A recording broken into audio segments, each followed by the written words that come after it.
Good morning, guys. Today we are going to study a fresh module. Here we are going to look into some details about the clinical laboratories that are highly helpful for the doctors, or else we call them as physicians. And it will be highly helpful in terms of diagnosis, treatment, and even managing the patients also. These laboratories are generally teamed by some of the laboratory scientists. Um, who are exclusively trained for conducting the various tests on biological specimens which are being collected from the patients. The biological specimens can be urine or blood or any kind of samples that has been collected from the patient. These tests generally will be of wide variety in nature, and some of the field of interest which comes under this particular topic will be clinical chemistry, clinical microbiology, hematology, and blood culturing, etc., etc. And we will be studying only few topics related to that. So in short, we can conclude that a clinical laboratory or else a medical laboratory is a place where the clinical pathology tests are being conducted um, on the clinical specimens that have been collected from the patient, and this will be highly useful in helping the doctors to diagnose, treatment, and even in some cases prevention of the disease as well. So as I pointed out in my previous slide, the major sections will comprise of chemistry lab, hematology, microbiology, right? And in the chemistry lab, they generally do the experiments on blood, urine fluids to detect some of the uh, variables that will be helpful for the diagnosing as well as the treatment of the patients. And the hematology is the area where they will be exclusively studying some of the elements that are present on the blood. Microbiology is also one section, very major section, where the tissues that have been collected from the infected patients will be analyzed for the presence of some organism, so that the doctor can suggest for any treatments. So the general operations that have been done generally in a clinical laboratory have been listed here. So here the samples which have been collected from the patients, be it urine, be it blood, or any kind of tissues, will be handled properly, will be prepared for the test that have to be conducted later on, and all the informations that is related to the sample collected from the patient will also be saved in a storage system. Most probably it will be a computer system, and it will be kept in a highly confidential place. As a part of this module, we will be studying the hematocrit test. This is one of the most popular tests that have been conducted to find the proportion of the red blood cells in our blood. To find the proportion of the red blood cells in our blood, right? So we all know the purpose of the RBCs. It generally carries the oxygen throughout our body, and it is responsible for keeping us alive. Having too few or too many RBC cells significantly tells us that there is a disease in our body. Either too many or too less will be dangerous for us. This hematocrit test also can be called as packed cell volume test, PCV test. So in exams they can ask you either to write the hematocrit test or else PCV test, packed cell volume test. This test helps us to measure the proportion of the RBCs in our blood, so that the doctors can make a diagnosis. In case if it is lower, that means insufficient supply of the healthy red blood cells, and this condition we call it as anemia. In case if we have a large number of the cells, it indicates that the patient has a leukemia or else a lymphoma. Also, the measurement of the hematocrit will give us some understanding about the vitamins or else the mineral deficiencies in the body. And one more point that can be observed during a hematocrit test will be In case if it is higher than the normal value, that can tell us that the patient is dehydrated, or else he's having some disorder, something called polycythemia, polycythemia, and also some diseases that is related to the heart or lung is also there with that particular patient. So too many diagnoses can be done. In short, I mean, I have listed just only few. Too many diagnoses can be done by just by collecting the informations from the hematocrit, these measurements. And generally, for a man, the normal range will be between 40.7 percentage to 50.3 percentage, and for ladies it will be 36.1 percentage to 44.3 percentage. The hematocrit determination can be done by using a centrifugal mechanism, and that has been shown pictorially here. As you see, the whole blood is comprised of the red blood cells, that is RBCs, that is involved in the oxygen transport that I have mentioned in my previous slide, and also platelets and white blood cells, etc. These cells are suspended in the aqueous media of the plasma. In blood, the presence of the hemoglobin, plasma, as well as RBCs as well as WBCs have to be separated first, and then only we can make a count. So that separation can be brought out by using a centrifugal pump, so that these can be separated clearly. So once after the centrifugation happens, the cells will be separated, will be isolated. For example, the RBCs will form the major section of the tube, and other cells will be formed as a thin layer over the RBCs. So the volume of the packed red cells is termed as hematocrit, and it is generally expressed as a percentage of the total blood volume. The MCV count, that is the mean cell volume, is nothing but the number of red blood cells per cubic millimeter of the blood. So generally, keep this in mind, the hematocrit measurement is the ratio of the volume occupied by the red blood cells to the volume of the whole blood. As I told, once after the centrifugation is over, the RBCs will be the majority in section, and it will be formed at the bottom part, and the next thing, that is other parts like WBCs, etc. I have mentioned it, right? The platelets, all those things will be collected at the as a thin layer over the RBCs. So now the ratio of the volume that has been occupied by the red blood cells to the volume of the whole blood, this will give you the hematocrit content. Look, this method is based on the fact that the red blood cells will have a higher electrical resistivity than other suspended materials in the saline solution. So the setup is clearly understandable from the figure, from the figure which I have shown here. So as you see, the entire blood solution stays in this beaker as I am pointing out, and inside we have a special chamber as I am drawing now, and as you see, there are some electrode, there is a pair of electrode there, and this chamber, this chamber we will be connecting it to a suction pump, so that the blood will be sucked through this. This particular path which I am drawing now, right, through this.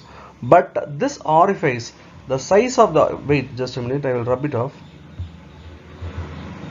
right, and the size of the orifice, this one have been cleverly designed in such a way that it will allow only the RBCs to enter inside, right?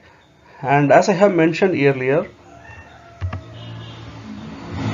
the RBC, the red cells have a higher electrical resistivity. And one more thing is, this electrode will be connected to a circuit like this, and it's a a kind of a bridge, actually bridge circuit. And when this RBCs come in contact with the electrodes, very sure that is going to affect the resistance of this particular electrode, right? So hence there will be an imbalance, and this imbalance will be captured in terms of some current, and that will tell me, and most probably that current will be a spike, something like this. So every RBC, when it just comes in contact with these electrodes which I am marking now, every time there will be a spike like this. Every time there will be a spike like this, and if every single spike means it just points out the RBCs there, the presence of the RBCs there. So it's very easy for us to count a spike automatically by using some algorithm. So at the end of the process, the automated blood cell counter will tell you how many number of RBCs are present in the particular sample which we have allowed the centrifugation process. So the number of impulses is directly proportional to the number of the RBCs that are being present. As simple as that. The previous method which we have studied, I forgot to mention, the name is electrical impedance method, or else they call it as Coulter method, C-O-U-L-T-E-R, Coulter method. Now in this slide there are so many techniques for doing this actually. So this method is also there, that is optical method. Here we use laser light for understanding the number of the red blood cells. Here the diluted blood specimen, just like in the previous case, will be passed through a steady state laser beam.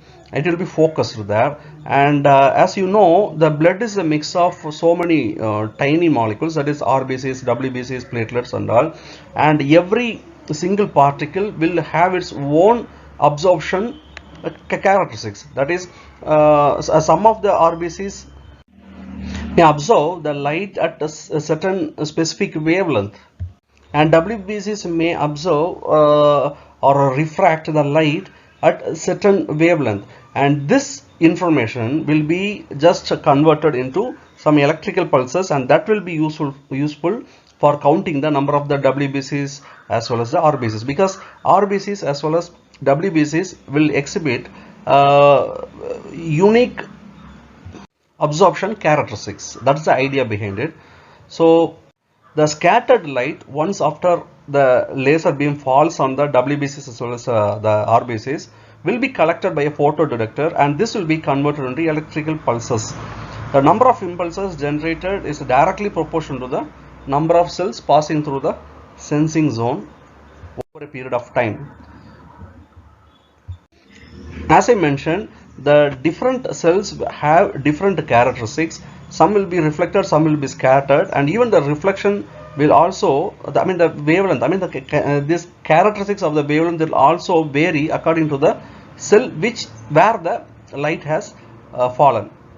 Now the patterns of this particular scatter are measured at various angles, and the scattered light contains the information about the structure as well as the shape. Now these characteristics can be used to differentiate the various types of the blood cells. I'll repeat the whole thing one more time. Look, the blood is, once after the centrifugal process is over, it will be separated as WBCs as well as RBCs, and the light is made to fall on this particular solution. And as you know, because RBC has a redness in it more, and the WBCs won't have the red blood cells on it. So the characteristics of the reflection of the light will be different, and this is the important information which will be converting into some electrical pulses. Say for example, the laser beam will be made to fall on these cells, and RBCs it has its own characteristics, and the reflection will be different when compared to the WBCs, and the reflected light will be detected by using the photodetector, and the photodetector, every time the pulse comes, every time the light reaches the photodetector, it will make it as a one count. So thereby the number of the red blood cells will be it can be counted by using the laser light also. This is one more technique and for exams they can ask you. Spectroscopy you might have studied in +2 itself. It's a study of electromagnetic energy that interacts with the matter, any matter. It can be anything, blood or any small tissues or any cells or anything like that. There are many types of spectroscopy, and they are used to detect and identify, even quantify the data that is being under study. That subject which is under the study can be even gas, liquids, and solids. And in our case, as I mentioned just now, it can be even blood, it can be even tissues or anything that has been extracted from the body for study, right? It also tells us the chemical composition as well as the physical properties of the matter under study. So typically they measure the electromagnetic radiation intensity as a function of the wavelength of the radiation. This is an extremely important point. It measures the electromagnetic radiation intensity as a function of the wavelength of the radiation. So for example, a spectrophotometer can measure ultraviolet, visible and near infrared light that is either reflected from the body or else transmitted through the body. That particular body can be anything, as I mentioned. So in this figure, this is the basic setup of a spectrophotometer. It has a light source, focusing element, and the sample being placed in a small container, and again there is a focusing element. Once after the light passes through the sample, again a focusing element, and there is a slit there, and there will be a dispersing element because the light has to be scattered into a pattern, and there will be a detector, and the CCD array, right? We call it as detector, and detects the emanated light from the body. So the system, as I mentioned, focuses electromagnetic energy from the light source into the material sample that is under study. The light is either reflected off the sample or transmitted through it, depending upon the material that has been placed. And while studying X-rays, I have discussed about this, how some of the tissue absorbs some of the light, or some of the tissue will allow the light to pass through it, right? So it all depends upon the density of the tissue or else the flesh that is being under study, or even blood under the study. So after the light is collected from the sample, it is we have to focus it, right? So it will be focused by a small slit kind of thing, so that the light won't be dispersed, rather it will be focused. So this light, which contains a different wavelength, because it is dispersed, as you see, made to focus on to a charge coupled device, or else we call it a CCD array, right? Which is what is a CCD device? You might have studied in your previous classes, in other subjects actually. So it is made up of, CCD is nothing but a charge coupled device, and it is made up of thousands of individual detectors. There will be thousands of detectors that will be arranged like an array, so that when the light of different wavelength falls on this particular CCD, it will be just converted into some electrical pulses. So how it can be useful for our biomedical field? Say for example, we are placing a few amount of the blood, a known quantity of the blood under study, right? We want to study how much the concentration of the blood composition is in there. So that will be placed in the as a sample, and the spectrophotometer, in the spectrophotometer will be passing the light energy, that is electromagnetic energy, to pass over that particular sample. After it passes through the sample solution, the spectrophotometer, the amount of a known chemical substance can also be determined by just by measuring the intensity of the light that is being transmitted or passed through the sample solution. So this one will be made to fall on the CCD array, and the CCD array just converts that into an electrical pulse, and that electrical pulse will be calibrated in terms of the amount of the blood composition. Say for example, we are studying RBCs, so finally the electrical pulse that has been actually converted by using the CCD array, that we will be having a scale over there, calibrated scale over there for the presence of the RBCs, WBCs, etc.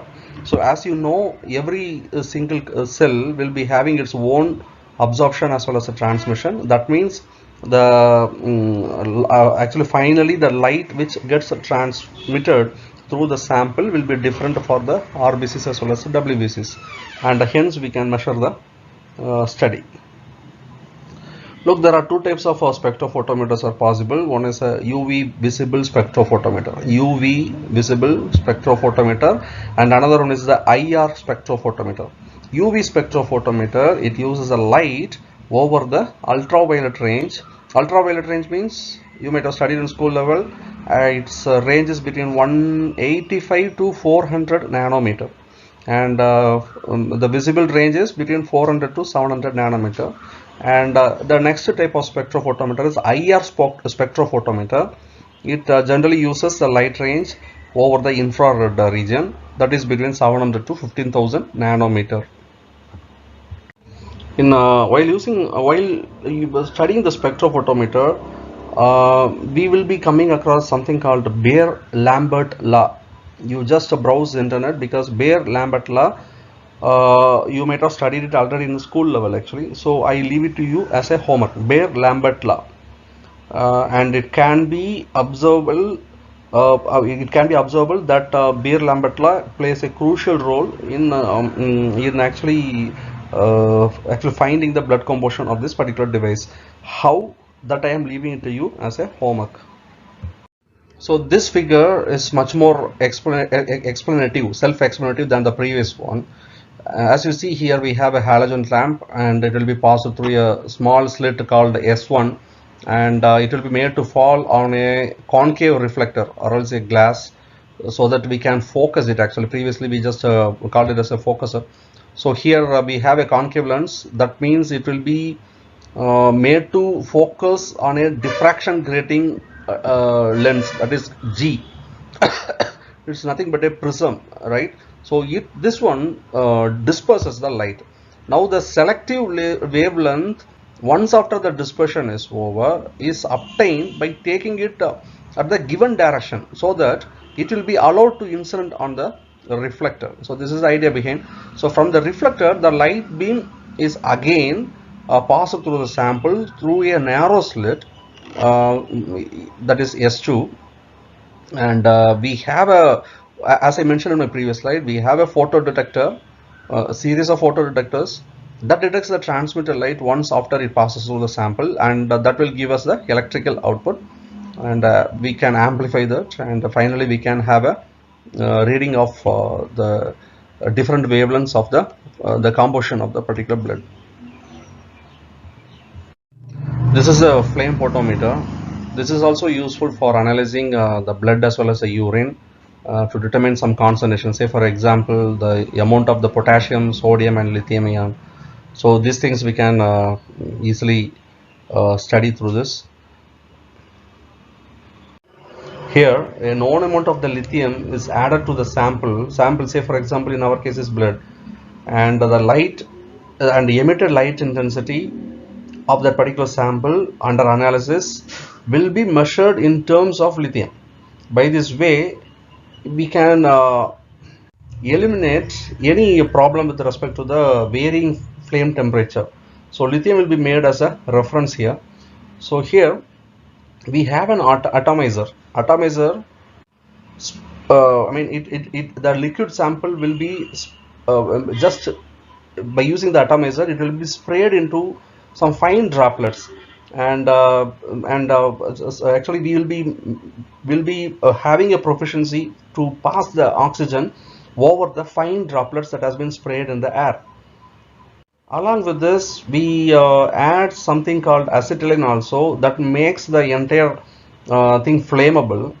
Now the sample air mixture. Look, it's a mix of lithium, mix of our sample as well as oxygen, and it is being sprayed finely. This is what it is, right? Along with this, we add some acetylene also, so make it this combustible.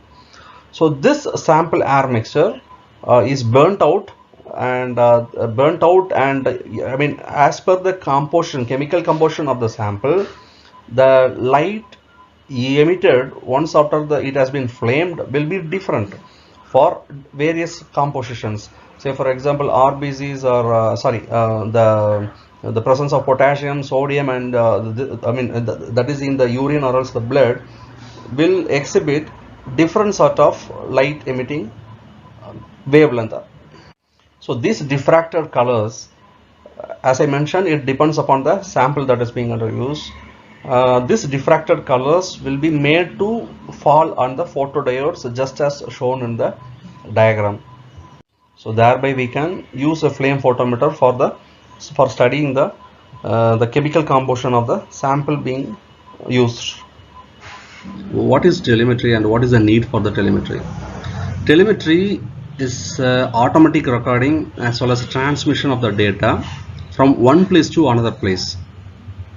That is, the data can be recorded from one place and it can be transmitted to over a long distance places where the monitoring as well as analysis can be done. So what will be the advantage of it, where this particular application can be used?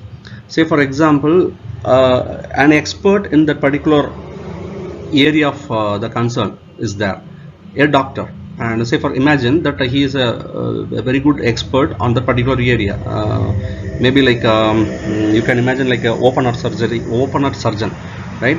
And imagine that you are in Seemany and that particular doctor cannot be accessed immediately for you because he is there in Kottayam or somewhere else, or else maybe in America also.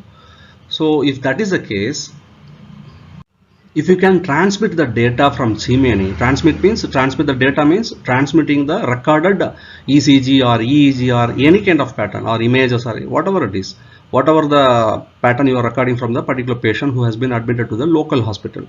If you can transmit this particular data live to over a distant place, and where the particular doctor can have an access, can have a monitor, can have a solution from there itself without physically actually coming to Seemany, right? This is the best disadvantage of the using this particular telemetry concept. Still it is in early stage. For the past 20 years they are working on it. Still they are finding it actually finding it very interesting, and they are doing a lot of research on this, because the biggest problem in doing the telemetry might be this one. While transmitting the ECG data, in case if the data can be corrupted, data is corrupted while being transmitted through the data transmission channel, then that can lead to some erroneous signal on the side of the doctor, and he may misdiagnose it for some ailment or some disease, and this is a very dangerous situation. So that is the reason they are improvising the telemetry concept day by day. So in short, I can define that this telemetry is a process by which the measured quantity can be any biomedical signal. To name a few, it can be temperature, it can be a blood pressure, it can be blood flow, it can be velocity or EEG or ECG, or any kind of data that has been recorded in a local place can be transmitted to a convenient remote location in any form suitable for displaying, recording, or even actuating a process. So this picture shows the general block diagram of any telemetry system, general block diagram, right? As you can understand, this picture is a self-explanatory thing. You see, imagine that the physical variant on one side that has been recorded in Seemany gets transduced, because we have to convert it into some other this electrical pulse so that it can be transmitted, right? So we have the sensor to sense the signal, transducer to convert the signal to into electrical form, and then since the signal might be of weak in condition, so we are using the signal conditioner. The signal conditioner's main purpose will be like to remove the noise. So condition it, process it, and retrieve the data only, and then amplify the weak signals, and then transmit it. So this transmission can be of several types. Very basic type is the voltage telemetry, voltage transmission, or else is this current transmission. So two types are there: voltage telemetry as well as this current telemetry. So to be frank, there are so many types are there, but the syllabus of few people, or the KTU syllabus of few people demands only the basics of the telemetry, and hence we will be restricting ourselves for only two types of the telemetry, that is voltage telemetry as well as the current telemetry.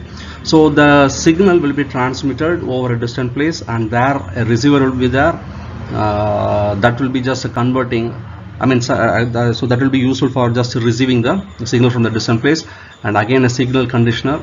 Remember that we are transmitting it over a period of time, so very sure that there will be some loss. So those loss will be taken care of, should be taken care of, because the signal might be distorted. So we got to be careful on that. And the end device will be there. The end device can be a monitor, or else any device that can be useful for processing also. Even we can save it also, store it also for future use. So the first important type of telemetry is a voltage telemetry type. A voltage telemetry type transmits the measured variable as a function of AC or DC voltage. So again two types came, right? So two types again: AC voltage telemetry system, DC voltage telemetry system, depending upon the function of the voltage which we use. So here, as you see in the diagram, a slide wire called as potentiometer, you might have seen it, right? So this potentiometer is connected in series with the battery. So the signal transmitting medium here is just a copper wire line. So, and as you can see, the sliding contact is being positioned by a Borden tube. Borden gauge you might have studied, right? The same thing. So here the telemetric channel, as I said, consists of a pair of wires connected to a voltage measuring device, such as a voltmeter or else a DC potentiometer indicator, right? Voltmeter is preferred. So as the pressure changes on the input side, the Borden tube actually actuates the sliding contact, thereby changing the voltage at the receiving end. So receiving end means the reception side, right? So the DC null balance potentiometer measures the voltage and positions the pointer on the scale that is to be, that would have been calibrated in terms of the pressure being measured. So this is how it is. As you can understand, we are using wire here, and that means it can be effective for only short distance measurement. This can be a disadvantage for this particular kind of system, right? So say for example, you can ask me where it can be used. This is very basic type. So imagine in a practical case that the doctor is being in the 8th floor or 10th floor of a very big hospital. So in case if you want to come all the way down to the particular ground floor where the particular patient is being admitted, then it may become cumbersome for him every now and then, right? The situation may demand him to access the signal very immediately. So actually getting down from the 11th floor or 12th floor in big cities will be really troublesome, and even it can be it can create a dangerous situation for the patient also. So the doctor should be available immediately. So in this particular case, the signal can be transmitted as voltage to any kind of floors. This is called short distance telemetry. So this is the current telemetry system. Here working wise both are very similar, and as in the previous case, here also we have a Borden tube that has been connected in series with the potentiometer, and as the input changes, the Borden gauge will be activated, and since it is activated, the slider will move over the potentiometer, and now the signal will be transmitted in form of the current, and at the receiving end we will be having a millimeter or else an ammeter that should have been calibrated in terms of the measurement actually. So this is it, guys. So this is called current telemetry system, right? And this is also having a significant disadvantage, that this can be done for only transmitting the data to a short distance actually. So as you might have thought about it, these things are, I mean, these current telemetry as well as voltage telemetry are very basic types. So nowadays we have internet facilities, satellite accessing facilities, and even the data can be transmitted in lightning speed, like using the fiber. You might have heard about Geo fiber, all those things and all. So using the this optical fiber system, we can transmit the data to a very long distance actually, and even we can transmit the data through satellite system also. So nowadays the research is extremely it has moved forward actually. So this kind of telemetry system is very new to the medical field, and still the medical association has not given a total approval, unconditional or total approval for this kind of system. That's why I told, like, research is going on. But there are a lot of potentialities in this idea, because fiber system is there where the distortion of the input signal can be minimized to as low as possible. That is there. So once this particular distortion problem gets vanished, or else if they fix an algorithm or hardware to remove the any kind of distortions on the input side, I think the medical association will okay this idea. Okay.